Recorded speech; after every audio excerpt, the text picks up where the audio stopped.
The Adventure of the Six Napoleons by Sir Arthur Conan Doyle.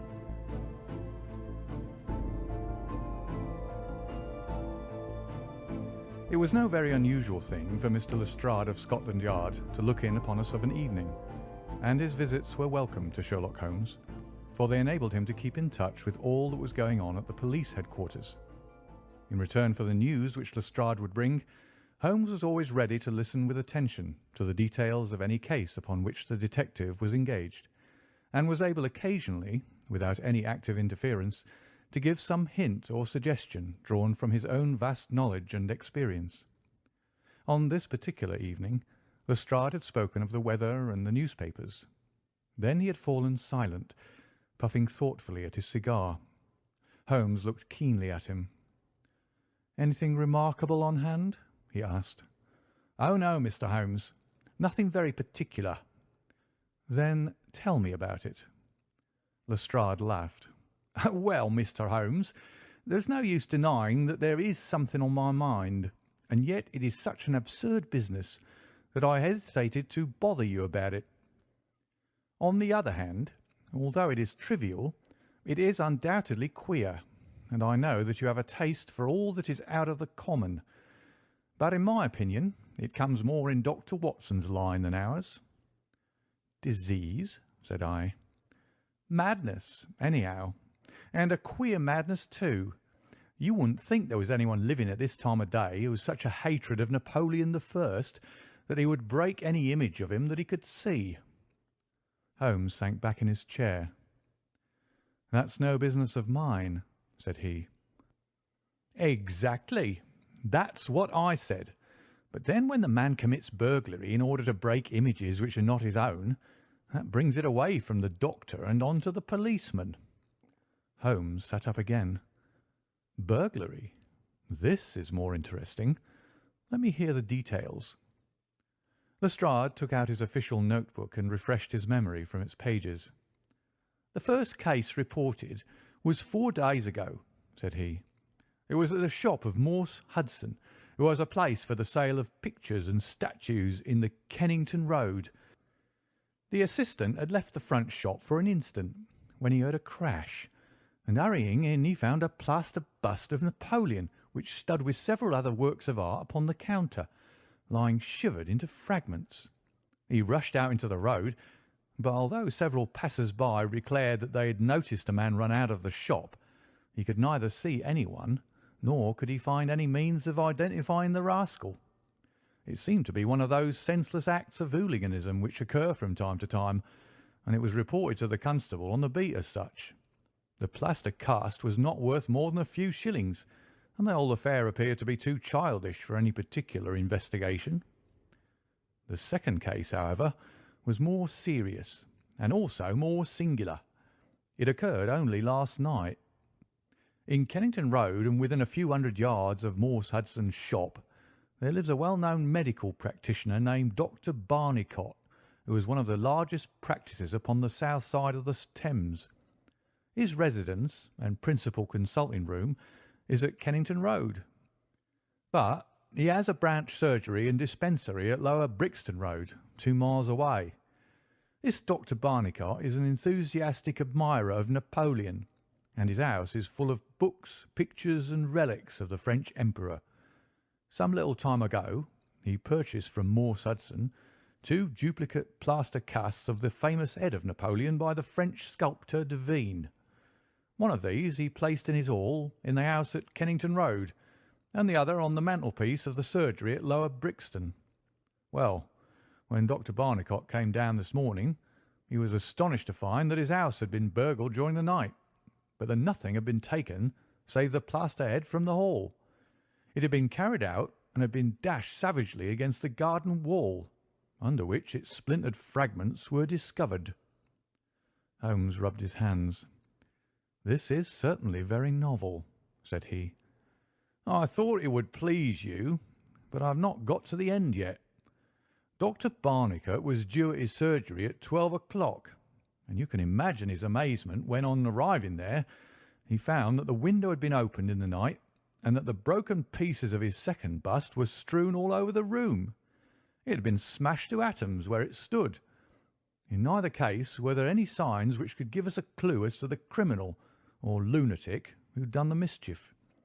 Now, Mr. Holmes, you've got the facts." "They are singular, not to say grotesque," said Holmes. "May I ask whether the two busts smashed in Dr. Barnicot's rooms were the exact duplicates of the one which was destroyed in Morse Hudson's shop?" "They were taken from the same mould." "Such a fact must tell against the theory that the man who breaks them is influenced by any general hatred of Napoleon. Considering how many hundreds of statues of the great Emperor must exist in London, it is too much to suppose such a coincidence as that a promiscuous iconoclast should chance to begin upon 3 specimens of the same bust." "Well, I thought as you do," said Lestrade. "On the other hand, this Morse Hudson is the purveyor of busts in that part of London, and these 3 were the only ones which had been in his shop for years.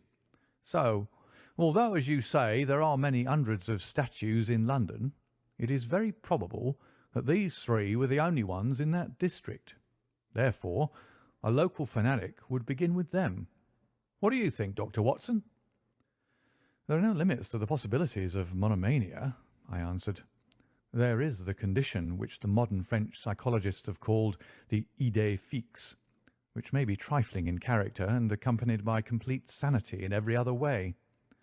A man who had read deeply about Napoleon, or who had possibly received some hereditary family injury through the Great War, might conceivably form such an idée fixe, and under its influence be capable of any fantastic outrage." "That won't do, my dear Watson," said Holmes, shaking his head, "for no amount of idée fixe would enable your interesting monomaniac to find out where these busts were situated." "Well, how do you explain it?" "I don't attempt to do so. I would only observe that there is a certain method in the gentleman's eccentric proceedings. For example, in Dr. Barnicot's hall, where a sound might arouse the family, the bust was taken outside before being broken, whereas in the surgery, where there are less danger of an alarm, it was smashed where it stood. The affair seems absurdly trifling, and yet I dare call nothing trivial when I reflect that some of my most classic cases have had the least promising commencement. You will remember, Watson, how the dreadful business of the Abernetty family was first brought to my notice by the depth which the parsley had sunk into the butter upon a hot day. I cannot afford, therefore, to smile at your 3 broken busts, Lestrade, and I shall be very much obliged to you if you will let me hear of any fresh developments of so singular a chain of events. The development for which my friend had asked came in a quicker and an infinitely more tragic form than he could have imagined. I was still dressing in my bedroom next morning when there was a tap at the door, and Holmes entered, a telegram in his hand. He read it aloud. "Come instantly, 131 Pitt Street, Kensington. Lestrade." "What is it, then?" I asked. "Don't know. Maybe anything. But I suspect it is the sequel of the story of the statues. In that case, our friend the image breaker has begun operations in another quarter of London. There's coffee on the table, Watson, and I have a cab at the door." In half an hour we had reached Pitt Street, a quiet little backwater just beside one of the briskest currents of London life. Number 131 was one of a row, all flat-chested, respectable, and most unromantic dwellings. As we drove up, we found the railings in front of the house lined by a curious crowd. Holmes whistled. "By George, it's attempted murder at the least. Nothing less will hold the London message boy. There's a deed of violence indicated in that fellow's round shoulders and outstretched neck. What's this, Watson? The top steps swill down and the other ones dry. Footsteps enough, anyhow. Well, there's Lestrade at the front window, and we shall soon know all about it." The official received us with a very grave face, and showed us into a sitting-room, where an exceedingly unkempt and agitated elderly man, clad in a flannel dressing-gown, was pacing up and down, He was introduced to us as the owner of the house, Mr. Horace Harker, of the Central Press Syndicate. "It's the Napoleon bust business again," said Lestrade. "You seemed interested last night, Mr. Holmes, so I thought perhaps you would be glad to be present now that the affair has taken a very much graver turn." "What has it turned to, then?" "To murder. Mr. Harker, will you tell these gentlemen exactly what has occurred?" The man in the dressing-gown turned upon us with a most melancholy face. "It's an extraordinary thing," said he, "that all my life I have been collecting other people's news, and now that a real piece of news has come my own way, I am so confused and bothered that I can't put two words together. If I'd come in here as a journalist, I should have interviewed myself and had 2 columns in every evening paper. As it is, I am giving away valuable copy by telling my story over and over to a string of different people, and I can make no use of it myself. However, I've heard your name, Mr. Sherlock Holmes, and if you'll only explain this queer business, I shall be paid for my trouble in telling you the story." Holmes sat down and listened. "It all seems to centre around that bust of Napoleon which I bought for this very room about 4 months ago. I picked it up cheap from Harding Brothers, 2 doors from the High Street station. A great deal of my journalistic work is done at night, and I often write until the early morning. So it was to-day. I was sitting in my den, which is at the back of the top of the house, about 3 o'clock, when I was convinced that I heard some sounds downstairs. I listened, but they were not repeated, and I concluded that they came from outside. Then suddenly, about 5 minutes later, there came a most horrible yell, the most dreadful sound, Mr. Holmes, that ever I heard. It will ring in my ears as long as I live. I sat frozen with horror for a minute or two, and then I seized the poker and went downstairs. When I entered this room, I found the window wide open, and I at once observed that the bust was gone from the mantelpiece. Why any burglar should take such a thing passes my understanding, for it was only a plaster cast and of no real value whatever. You can see for yourself that anyone going out through that open window could reach the front doorstep by taking a long stride. This was clearly what the burglar had done. So I went round and opened the door. Stepping out into the dark, I nearly fell over a dead man who was lying there.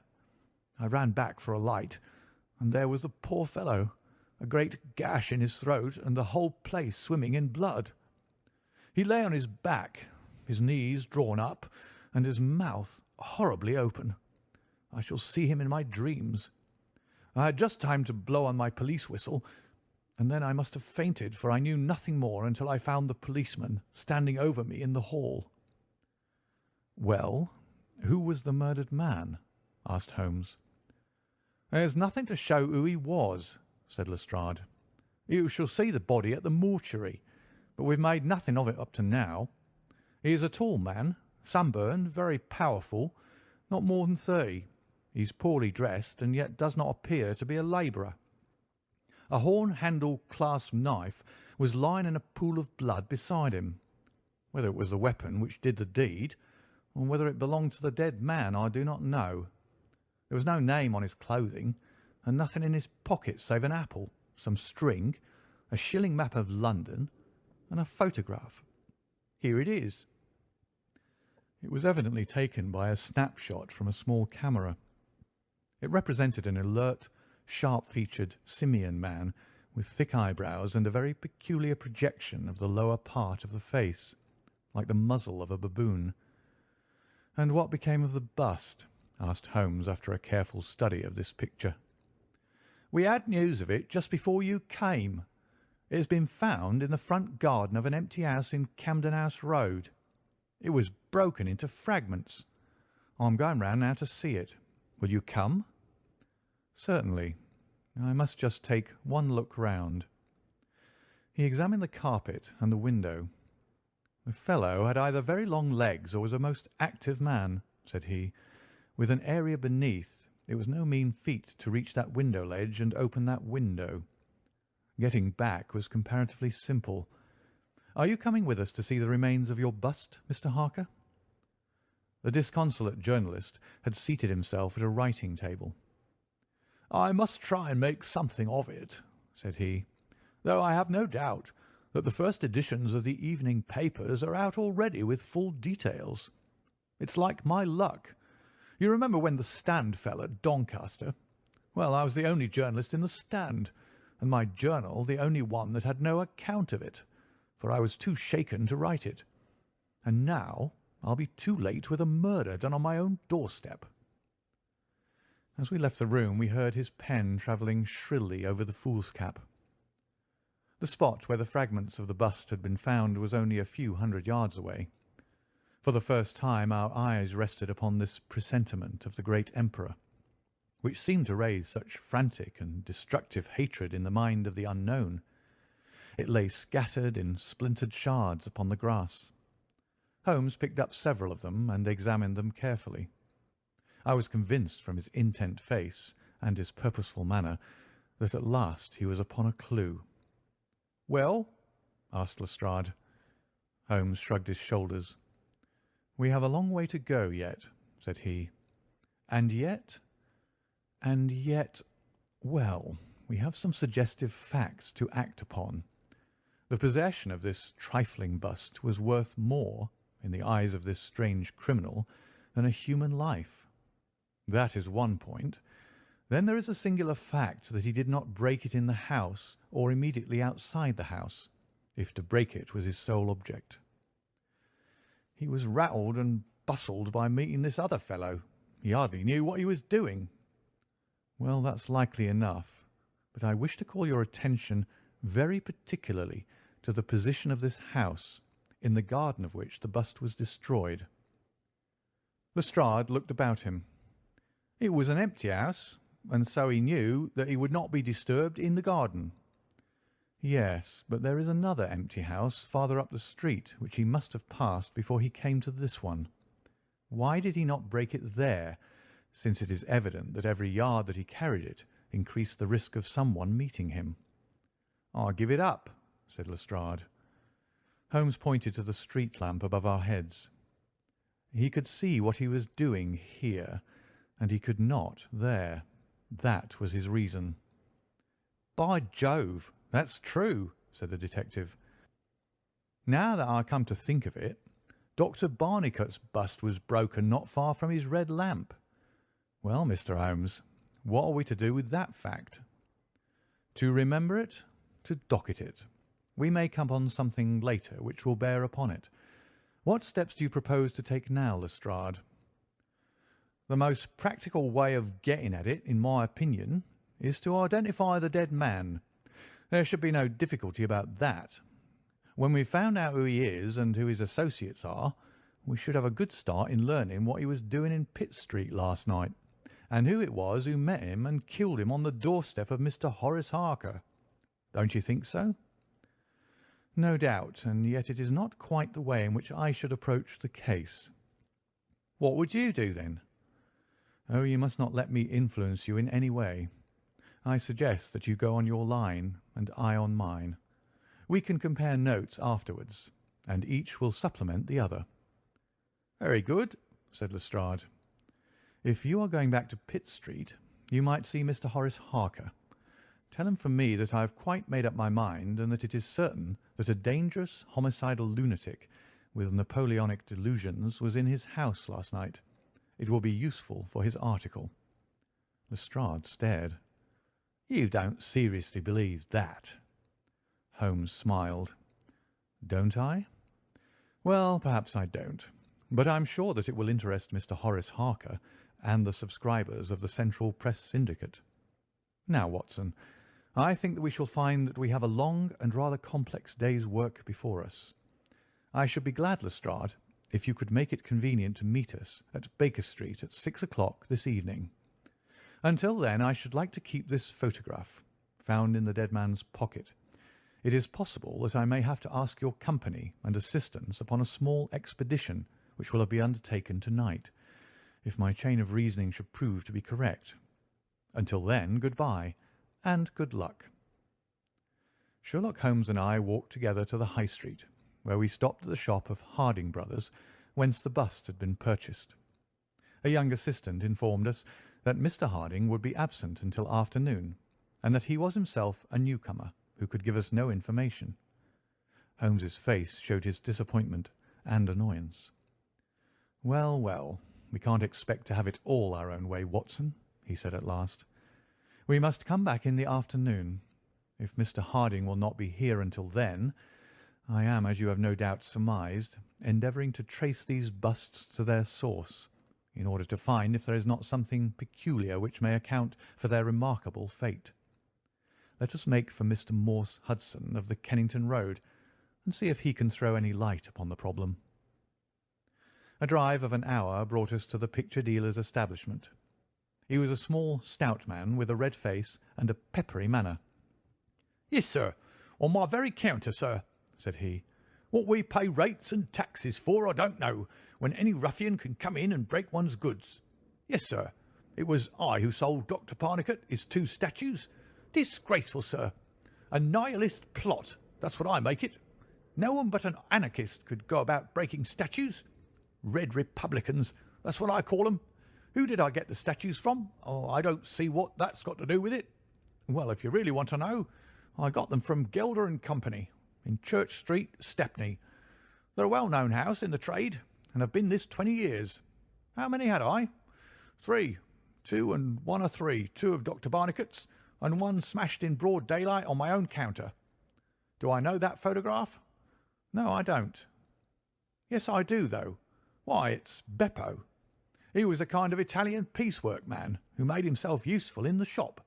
He could carve a bit and gild and frame and do odd jobs. The fellow left me last week, and I've heard nothing of him since. No, I don't know where he came from, nor where he went to. I had nothing against him while he was here. He was gone 2 days before the bust was smashed." "Well, that's all we could reasonably expect from Morse Hudson," said Holmes, as we emerged from the shop. "We have this Beppo as a common factor, both in Kennington and in Kensington, so that is worth a 10-mile drive. Now, Watson, let us make for Gelder and Company of Stepney, the source and origin of the busts. I shall be surprised if we don't get some help down there." In rapid succession we passed through the fringe of fashionable London, Hotel London, theatrical London, literary London, commercial London, and finally maritime London, till we came to a riverside city of 100,000 souls, where the tenement houses swelter and reek with the outcasts of Europe. Here in a broad thoroughfare, once the abode of wealthy city merchants, we found the sculpture works for which we searched. Outside was a considerable yard full of monumental masonry. Inside was a large room in which 50 workers were carving or moulding.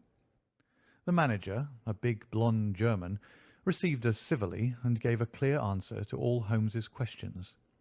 A reference to his books showed that hundreds of casts had been taken from a marble copy of Devine's head of Napoleon, but that the 3 which had been sent to Morse Hudson a year or so before had been half of a batch of 6, the other 3 being sent to Harding Brothers of Kensington. There was no reason why those 6 should be different from any of the other casts. He could suggest no possible cause why anyone should wish to destroy them. In fact, he laughed at the idea. Their wholesale price was 6 shillings, but the retailer would get 12 or more. The cast was taken in 2 moulds from each side of the face, and then these 2 profiles of plaster of Paris were joined together to make the complete bust. The work was usually done by Italians, in the room we were in. When finished, the busts were put on a table in the passage to dry, and afterwards stored. That was all he could tell us. But the production of the photograph had a remarkable effect upon the manager. His face flushed with anger, and his brows knotted over his blue Teutonic eyes. "Ah, the rascal!" he cried. "Yes, indeed, I know him very well.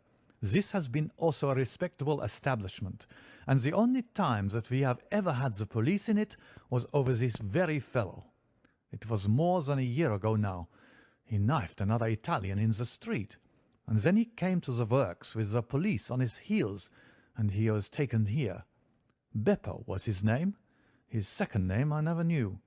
Served me right for engaging a man with such a face, but he was a good workman, one of the best." "What did he get?" "The man lived, and he got off with a year. I have no doubt he is out now, but he has not dared to show his nose here. We have a cousin of his here, and I dare say he could tell you where he is." "No, no," cried Holmes. "Not a word to the cousin. Not a word, I beg of you. The matter is very important, and the farther I go with it, the more important it seems to grow. When you referred in your ledger to the sale of those casts, I observed that the date was June 3rd of last year. Could you give me the date when Beppo was arrested?" "I could tell you roughly by the pay list," the manager answered. "Yes," he continued, after some turning over of the pages. "He was paid last on May 20th. "Thank you," said Holmes. "I don't think that I need intrude upon your time and patience any more." With a last word of caution that he should say nothing as to our researches, we turned our faces westward once more. The afternoon was far advanced before we were able to snatch a hasty luncheon at a restaurant. A news bill at the entrance announced "Kensington outrage murder by a madman," and the contents of the paper showed that Mr. Horace Harker had got his account into print after all. 2 columns were occupied with a highly sensational and flowery rendering of the whole incident. Holmes propped it against the cruet stand and read it while he ate. Once or twice he chuckled. "This is all right, Watson," said he. "Listen to this. It is satisfactory to know that there can be no difference of opinion upon this case, since Mr. Lestrade, one of the most experienced members of the official force, and Mr. Sherlock Holmes, the well-known consulting expert, have each come to the conclusion that the grotesque series of incidents which have ended in so tragic a fashion arise from lunacy rather than from deliberate crime. No explanation save mental aberration can cover the facts. The press, Watson, is a most valuable institution if you only know how to use it.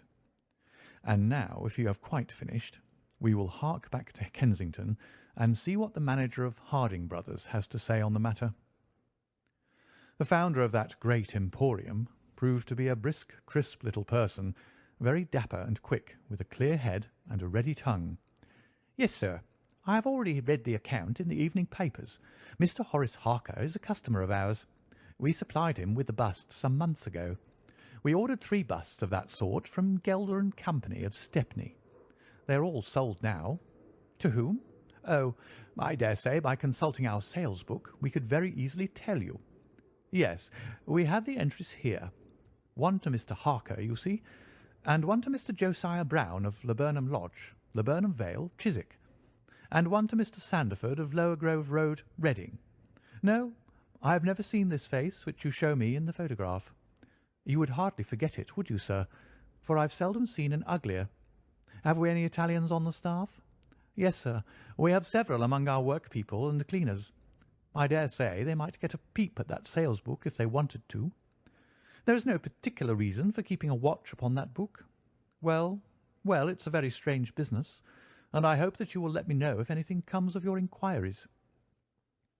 Holmes had taken several notes during Mr. Harding's evidence, and I could see that he was thoroughly satisfied by the turn which affairs were taking. He made no remark, however, save that unless we hurried we should be late for our appointment with Lestrade. Sure enough, when we reached Baker Street, the detective was already there, and we found him pacing up and down in a fever of impatience. This look of importance showed that his day's work had not been in vain. "Well," he asked, "what luck, Mr. Holmes?" "We have had a very busy day, and not entirely a wasted one," my friend explained. "We have seen both the retailers and also the wholesale manufacturers. I can trace each of the busts now from the beginning." "The busts!" cried Lestrade. "Well, well, you have your own methods, Mr. Sherlock Holmes, and it's not for me to say a word against them. But I think I have done a better day's work than you. I have identified the dead man." "You don't say so." "And found a cause for the crime." Splendid. We have an inspector who makes a specialty of Saffron Hill and the Italian Quarter. Well, this dead man had some Catholic emblem round his neck, and that, along with his colour, made me think he was from the south. Inspector Hill knew him the moment he caught sight of him. His name is Pietro Vanucci, from Naples, and he is one of the greatest cutthroats in London. He is connected with the Mafia, which, as you know, is a secret political society enforcing its decrees by murder. Now, you see how the affair begins to clear up. The other fellow is probably an Italian also, and a member of the Mafia. He's broken the rules in some fashion. Pietro is set upon his track. Probably the photograph we found in his pocket is the man himself, so that he may not knife the wrong person. He dogs the fellow. He sees him enter a house. He waits outside for him, and in the scuffle he receives his own death wound. How's that, Mr. Sherlock Holmes?" Holmes clapped his hands approvingly. "Excellent, Lestrade, excellent," he cried. "But I didn't quite follow your explanation of the destruction of the busts." "The busts? You never can get those busts out of your head. After all, that's nothing. Petty larceny, 6 months at the most. It is the murder that we're really investigating, and I tell you that I am gathering all the threads into my hands." "And the next stage?" "Is a very simple one. I shall go down with Hill to the Italian Quarter, find the man whose photograph we've got, and arrest him on the charge of murder. Will you come with us?" "I think not. I fancy we can attain our end in a simpler way. I can't say for certain, because it all depends upon a factor which is completely outside our control. But I have great hopes. In fact, the betting is exactly 2-1, that if you will come with us tonight, I shall be able to help you to lay him by the heels." "In the Italian Quarter?" "No, I fancy Chiswick is an address which is more likely to find him. If you will come with me to Chiswick tonight, Lestrade, I'll promise to go to the Italian Quarter with you tomorrow, and no harm will be done by the delay. And now I think that a few hours' sleep would do us all good, for I do not propose to leave before 11 o'clock, and it is unlikely that we shall be back before morning. You'll dine with us, Lestrade, and then you are welcome to the sofa until it's time for us to start. In the meantime, Watson, I should be glad if you would ring for an express messenger, for I have a letter to send, and it is important that it should go at once." Holmes spent the evening in rummaging among the files of the old daily papers with which one of our lumber rooms was packed. When at last he descended, it was with triumph in his eyes, but he said nothing to either of us as to the result of his researches. For my own part, I had followed step by step the methods by which he had traced the various windings of this complex case, and though I could not yet perceive the goal which we would reach, I understood clearly that Holmes expected this grotesque criminal to make an attempt upon the 2 remaining busts, one of which, I remembered, was at Chiswick. No doubt the object of our journey was to catch him in the very act, and I could not but admire the cunning with which my friend had inserted a wrong clue in the evening paper, so as to give the fellow the idea that he could continue his scheme with impunity. I was not surprised when Holmes suggested that I should take my revolver with me. He had himself picked up the loaded hunting crop, which was his favourite weapon. A four-wheeler was at the door at 11, and in it we drove to a spot at the other side of Hammersmith Bridge. Here the cabman was directed to wait. A short walk brought us to a secluded road fringed with pleasant houses, each standing in its own grounds. In the light of a street lamp we read "Laburnum Villa" upon the gate-post of one of them. The occupants had evidently retired to rest, for all was dark save for a fanlight over the hall door, which shed a single blurred circle onto the garden path. The wooden fence which separated the grounds from the road threw a dense black shadow upon that inner side, and here it was that we crouched. "I fear that you'll have a long wait," Holmes whispered. "We may thank our stars that it is not raining. I don't think we can even venture to smoke to pass the time. However, it's a 2-1 chance that we get something to pay us for our trouble." It proved, however, that our vigil was not to be so long as Holmes had led us to fear, and it ended in a very sudden and singular fashion. In an instant, without the least sound to warn us of his coming, the garden gate swung open, and a lithe, dark figure, as swift and active as an ape, rushed up the garden path. We saw it whisk past the light thrown from over the door and disappear against the black shadow of the house. There was a long pause, during which we held our breath, and then a very gentle creaking sound came to our ears. The window was being opened. The noise ceased, and again there was a long silence.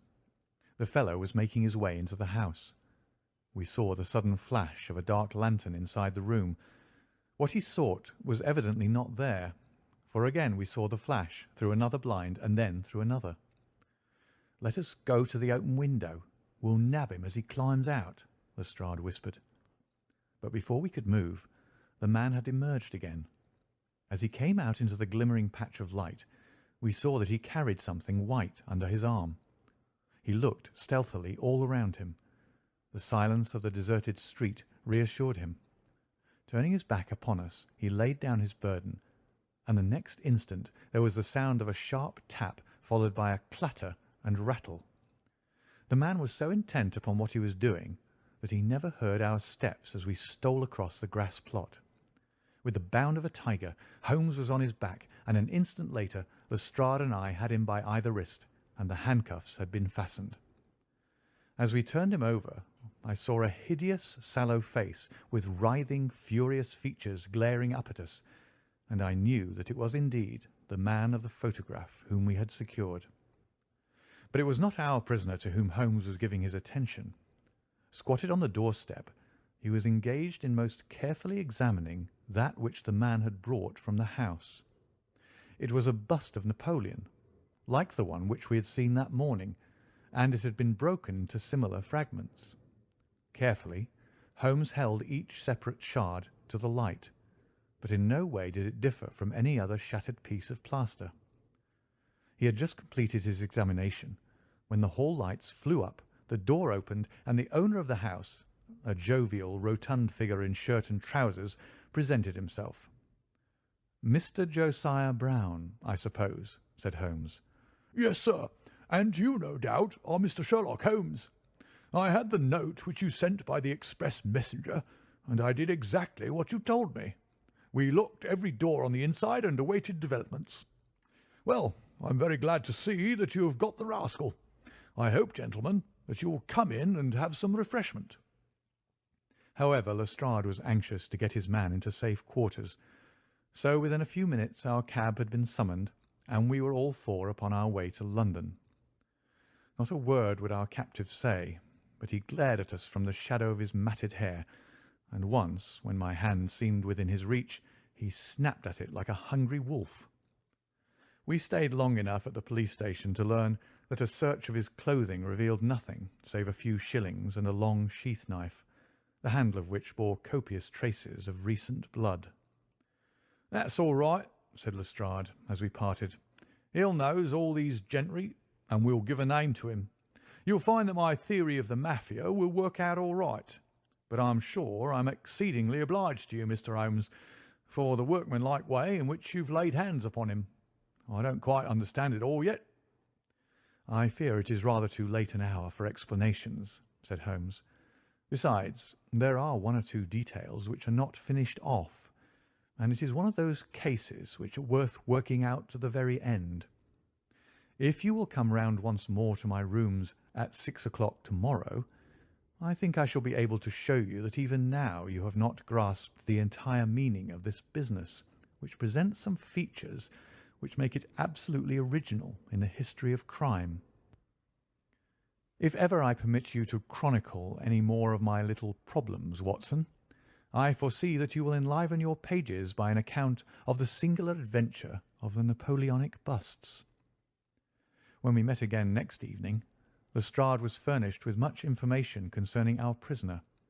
His name, it appeared, was Beppo, second name unknown. He was a well-known ne'er-do-well among the Italian colony.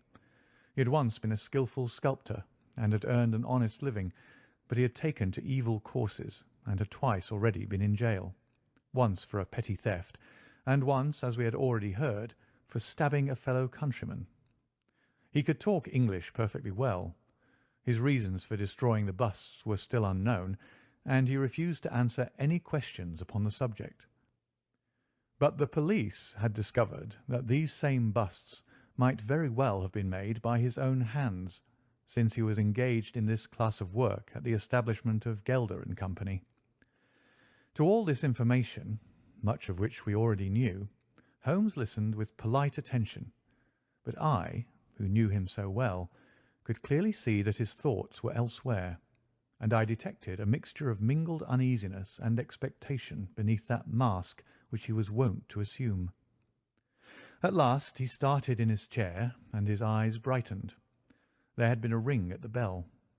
A minute later we heard steps upon the stairs, and an elderly red-faced man with grizzled side whiskers was ushered in.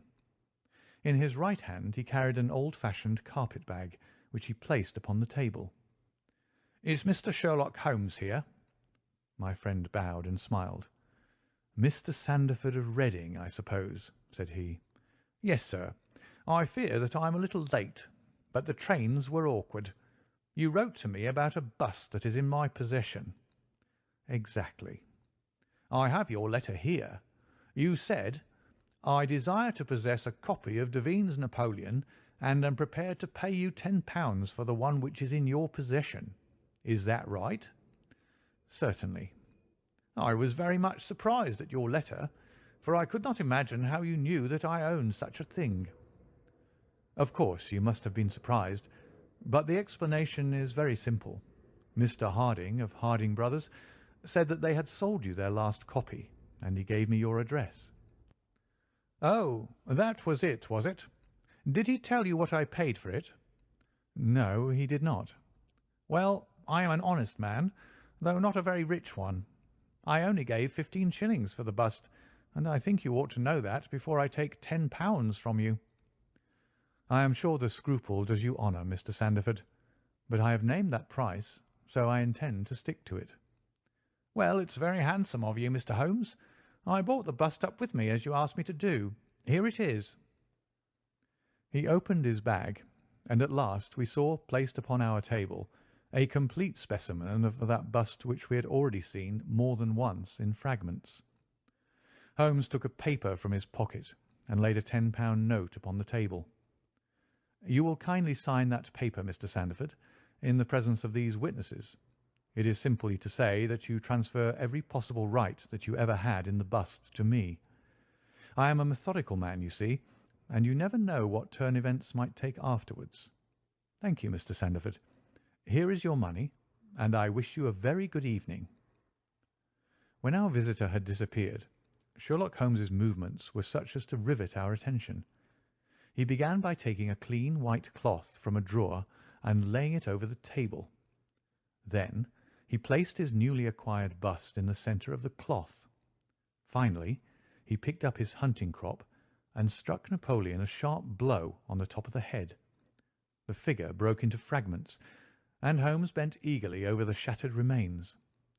Next instant, with a loud shout of triumph, he held up one splinter, in which a round, dark object was fixed like a plum in a pudding. "Gentlemen," he cried, "let me introduce you to the famous Black Pearl of the Borgias." Lestrade and I sat silent for a moment, and then, with a spontaneous impulse, we both broke at clapping as at the well-wrought crisis of a play. A flush of colour sprang to Holmes's pale cheeks, and he bowed to us like the master dramatist who receives the homage of his audience.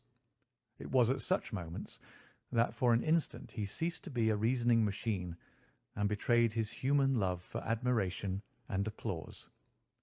The same singularly proud and reserved nature which turned away with disdain from popular notoriety was capable of being moved to its depths by spontaneous wonder and praise from a friend.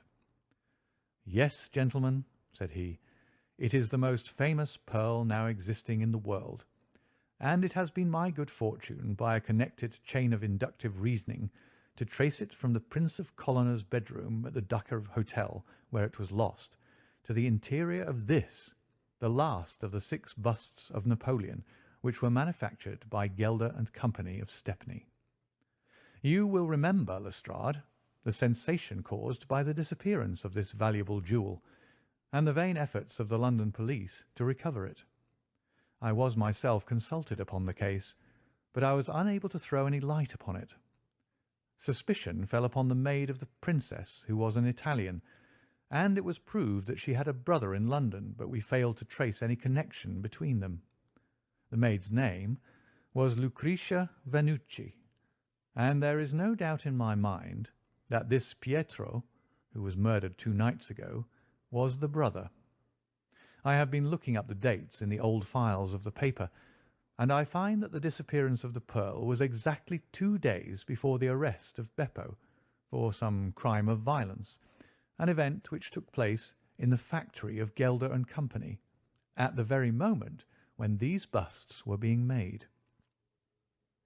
Now you clearly see the sequence of events, though you see them, of course, in the inverse order to the way in which they presented themselves to me. Beppo had the pearl in his possession. He may have stolen it from Pietro. He may have been Pietro's confederate. He may have been the go-between of Pietro and his sister. It is of no consequence to us which is the correct solution. The main fact is that he had the pearl, and at that moment, when it was on his person, he was pursued by the police.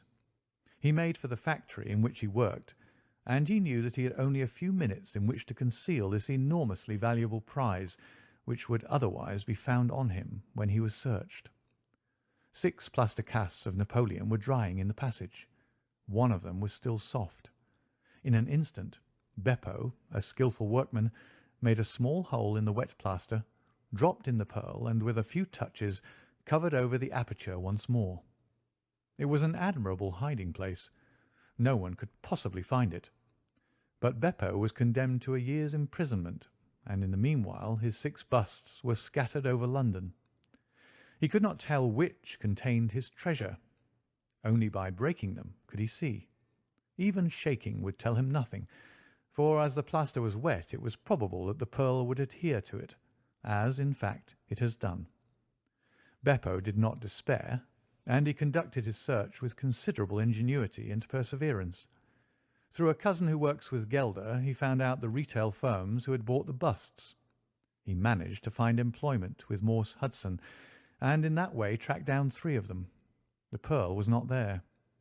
Then, with the help of some Italian employee, he succeeded in finding out where the other 3 busts had gone. The first was at Harker's. There he was dogged by his confederate, who held Beppo responsible for the loss of the pearl, and he stabbed him in the scuffle which followed. If he was his confederate, why should he carry his photograph? I asked. As a means of tracing him, if he wished to inquire about him from any third person. That was the obvious reason. Well, after the murder I calculated that Beppo would probably hurry rather than delay his movements. He would fear that the police would read his secret, and so he hastened on before they could get ahead of him. Of course, I could not say that he had not found the pearl in Harker's bust. I had not even concluded for certain that it was the pearl, but it was evident to me that he was looking for something, since he carried the bust past the other houses in order to break it in the garden which had a lamp overlooking it. Since Harker's bust was 1 in 3, the chances were exactly as I told you, 2 to 1 against the pearl being inside it. There remained 2 busts, and it was obvious that he would go for the London one first. I warned the inmates of the house so as to avoid a second tragedy, and we went down with the happiest results. By that time, of course, I knew for certain that it was the Borgia pearl that we were after. The name of the murdered man linked the one event with the other. There only remained a single bust, the Reading one, and the pearl must be there. I bought it in your presence from the owner, and there it lies." We sat in silence for a moment. "Well," said Lestrade, "I've seen you handle a good many cases, Mr. Holmes, but I don't know that I've ever known a more workmanlike one than that." We're not jealous of you at Scotland Yard. No, sir. We are very proud of you, and if you come down tomorrow, there's not a man from the oldest inspector to the youngest constable who wouldn't be glad to shake you by the hand." "Thank you," said Holmes. "Thank you." And as he turned away, it seemed to me that he was more nearly moved by the softer human emotions than I had ever seen him. A moment later he was the cold and practical thinker once more. "Put the pearl in the safe, Watson," said he, "and get out the papers of the Conk-Singleton forgery case. Goodbye, Lestrade. If any little problem comes your way, I shall be happy, if I can, to give you a hint or two as to its solution." End of the Adventure of the 6 Napoleons.